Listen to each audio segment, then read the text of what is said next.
Hello friends, स्वागत है आपका इस वीडियो में। आज हम बिहार बोर्ड के कक्षा 6 का हिस्ट्री का चैप्टर 2 का क्वेश्चन आंसर करेंगे। इसका नोट्स वाला वीडियो पहले डल चुका है, इसका लिंक हम आई बटन और डिस्क्रिप्शन में दे देंगे, जाकर के देख लीजिएगा। आज हम वस्तुनिष्ठ प्रश्न से पूरा क्वेश्चन आंसर सब करेंगे। तो पहला क्वेश्चन है, मनुष्य, पशु या पौधे के अवशेष की प्राचीनता का निर्धारण किस विधि के द्वारा किया जाता है? कार्बन 14 विधि के द्वारा। इसका आंसर पेज नंबर 10 में दिया हुआ है। दूसरा क्वेश्चन है, उत्तर भारत को दक्षिण भारत से कौन पर्वतमाला अलग करती है? इसका आंसर विंध्य पर्वतमाला है। इसका आंसर पेज नंबर 11 में दिया हुआ है कि विंध्य तथा सतपुड़ा की पहाड़ियाँ हैं जो उत्तर भारत को दक्षिण भारत से अलग करती है। अगला क्वेश्चन, चावल का प्राचीन प्रमाण कहाँ से मिला था? इसका प्रमाण कोल्डिहवा से मिला था। इसका आंसर पेज नंबर 11 में दिया हुआ है कि उत्तर में स्थित कोल्डिहवा एवं चौपानी मांडो ऐसा स्थल है जहां सबसे पहले चावल और धान उपजाया गया था। खाली स्थान को भरें। पहला क्वेश्चन, डैश क्षेत्र के अधीन विशाल साम्राज्य की स्थापना हुई थी? इसका आंसर हो जाएगा प्राचीन काल के अधीन विशाल साम्राज्य की स्थापना हुई थी। दूसरा क्वेश्चन है, भौगोलिक दृष्टिकोण से भारत को डैश भागों में विभाजित किया जा सकता है? तो इसका आंसर हो जाएगा भौगोलिक दृष्टिकोण से भारत को 4 भागों में विभाजित किया जा सकता है। अगला क्वेश्चन है, डैश ने कुम्हरार स्थान पर खुदाई की थी? तो इसका आंसर हो जाएगा डॉक्टर स्पूनर ने कुम्हरार स्थान पर खुदाई की थी और चंद्रगुप्त मौर्य के राजमहल के स्तंभ निकाले थे। अगला क्वेश्चन है, आधुनिक काल का प्रारंभ कब हुआ था? इसका आंसर हो जाएगा आधुनिक काल का प्रारंभ 18वीं शताब्दी में हुआ था। अगला क्वेश्चन है, डैश क्षेत्र में महापाषाणी संस्कृति का निर्माण हुआ था? इसका आंसर होगा विंध्य के दक्षिण क्षेत्र में ब्रह्मगिरी स्थल पर महापाषाणी संस्कृति का निर्माण हुआ था। अगला है, निम्नलिखित को सुमेलित करें।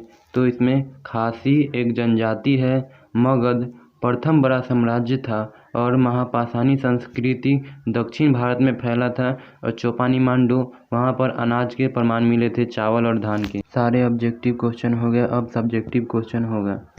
क्वेश्चन नंबर 1, अतीत के अध्ययन से हमें कई तरह की जानकारियाँ प्राप्त होती है। इसका आंसर है हमारे लिए इतिहास का अध्ययन करना बहुत ही ज़रूरी है, क्योंकि इतिहास से ही हमें यह पता चलता है कि हजारों लाखों वर्ष पहले अतीत में क्या हुआ था, अतीत में हमारे पूर्वज कैसे रहते थे, किस प्रकार से जीवन यापन करते थे, क्या खाते थे, क्या पहनते थे।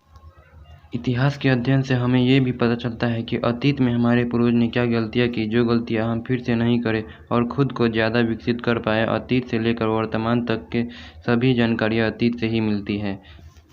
पुरातत्व किसे कहते हैं? पुरातत्व ऐसा विज्ञान है जिसके द्वारा पृथ्वी के नीचे दबे सामान की खुदाई करके अतीत के लोगों की भौतिक जीवन की जानकारी प्राप्त की जाती है कि उस समय के लोग उस सामान का किस प्रकार से उपयोग करते थे। यह पता पुरातत्व के द्वारा ही लगाया जाता है। पुरातत्व इतिहास की सर्वश्रेष्ठ कसौटी है। कहा जाता है कि जिस ऐतिहासिक तथ्य को पुरातत्व का समर्थन नहीं, उसकी नींव बालू पर टिकी होती है, मतलब उस इतिहास का कोई भी मतलब नहीं है। क्वेश्चन नंबर 3, इतिहास के अध्ययन से अपने अतीत के बारे में क्या जानकारी मिलती है? इतिहास के अध्ययन से हमें अपने अतीत के बारे में बहुत सारी जानकारियाँ मिलती हैं, जो यह है कि हमारे पूर्वज किस प्रकार से हजारों लाखों वर्ष पहले रहते थे और किस प्रकार से जीवन यापन करते थे, कहाँ रहते थे, क्या पहनते थे, क्या खाते थे।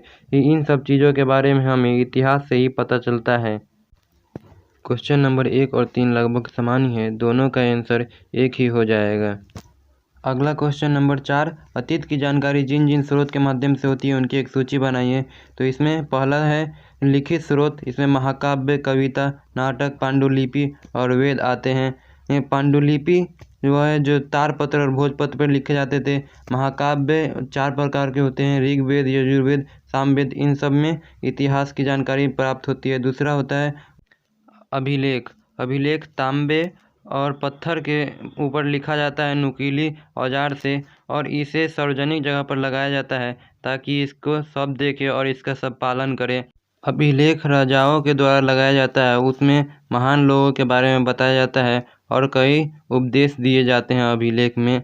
अतीत की जानकारी प्राप्त करने का तीसरा स्रोत पुरातात्विक स्रोत है। इसमें पत्थर एवं ईंट से बनी इमारतों के अवशेष, जिनमें अतीत के लोग रहा करते थे, औजार, बर्तन, आभूषण, इन सब का उपयोग किया करते थे, मूर्तियाँ जिनकी पूजा की जाती थी, चित्र थे और सिक्के जो शासकों के द्वारा चलाए जाते थे, जानवरों, पक्षी और मछली के अवशेष, इन सब से इतिहास के बारे में पता चलता है। चौथा स्रोत विदेशी यात्रियों का विवरण है। जो भारत में बहुत सारे विदेशी आए, इनमें इब्न बतूता जो मोहम्मद तुगलक के दरबार में भारत आया था, उनकी पुस्तक किताबुर रेहला है। मेगास्थनीज जो चंद्रगुप्त मौर्य के दरबार में आए थे, उनकी पुस्तक अर्थशास्त्र है। मार्को पोलो जो कायल के दरबार में आए थे, उनकी पुस्तक विश्व का विवरण है। चीनी यात्री फाहियान जो चंद्रगुप्त द्वितीय के दरबार में आया था, और हेनसांग जो हर्षवर्धन के दरबार में आया था, इन सभी के पुस्तकों से हमें इतिहास के बारे में पता चलता है।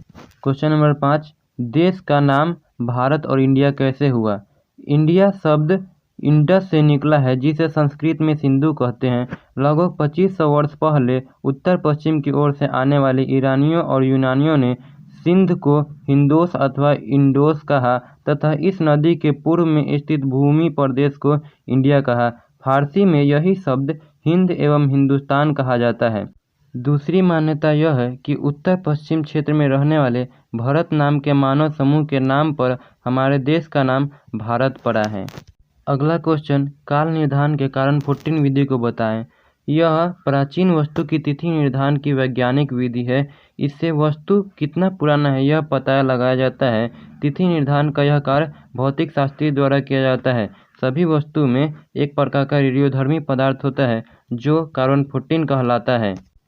सभी वस्तु में एक प्रकार का रेडियोधर्मी पदार्थ होता है जिसमें निश्चित दर से छोटे छोटे कण निकलते हैं। जब मनुष्य, पशु या पौधा जिंदा होता है तो वे जिस मात्रा में वायुमंडल से कार्बन 14 लेते हैं, उसी मात्रा में रेडियोधर्मिता के कारण मरने के बाद खो देते हैं। इससे यह पता लगाया जाता है कि वस्तु कितना पुराना है, और कार्बन कम होने के कारण पता लगता है कि वस्तु कब का है और यह कितना पुराना हो चुका है। दूसरा चैप्टर कंप्लीट हुआ। अब तीसरा चैप्टर अगले वीडियो में आ जाएगा। वीडियो को पूरा देखने के लिए धन्यवाद। वीडियो को लाइक कर दीजिए, चैनल को सब्सक्राइब कर दीजिए और बेल आइकन दबा दीजिएगा ताकि आने वाला वीडियो का नोटिफिकेशन सबसे पहले आपको मिले। और वीडियो को ज़्यादा से ज़्यादा शेयर करिए। मिलते हैं अगले वीडियो में। जय हिंद।